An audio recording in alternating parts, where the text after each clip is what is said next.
ఒకవైపు ట్రంప్ హెచ్చరిక, మరోవైపు Khamenei post. Israel Iran war యుద్ధం మొదలైంది.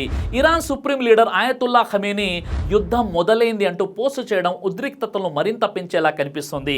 ఇజ్రాయెల్ ఇరాన్ మధ్య యుద్ధంలో పశ్చిమాసియా రగులుతోంది. అగ్ర రాజ్యం అమెరికా నేరుగా రంగంలోకి దిగుతుందనే వార్తలు ఉద్రిక్తతలను మరింత పెంచేలా కనిపిస్తున్నాయి. ఈ పరిణామాల వేళ Iran supreme leader ఆయతుల్లా Ali Khamenei America అధ్యక్షుడు ట్రంప్ హెచ్చరించిన సంగతి తెలిసిందే. దీనికి బదులుగా ఖమేనీ చేసిన పోస్ట్ ప్రస్తుతం చర్చనీయాంశంగా మారింది. యుద్ధం మొదలైంది అంటూ అందులో ఖమేనీ రాశారు. ఇజ్రాయెల్ ఇరాన్ ఉద్రిక్తతలపై ట్రంప్ నిన్న ఓ పోస్టు చేశారు.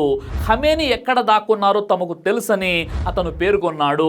ప్రస్తుతానికి చంపాలనుకోవడం లేదని అన్నాడు. ఆయన బేషరతుగా లొంగిపోవాలని, లేదంటే పరిస్థితులు తీవ్రంగా మారుతాయని హెచ్చరించాడు. ఈ పోస్ట్ చేసిన కొన్ని గంటల తర్వాత ఖమేనీ ఎక్స్ ఖాతాలో ఓ పోస్టు కనిపించింది. నమీ పేరుతో యుద్ధం మొదలైంది. అలీ తన జుల్ఫికార్ కత్తి కలిసి ఖైబర్కు వచ్చేశారని అందులో రాశారు.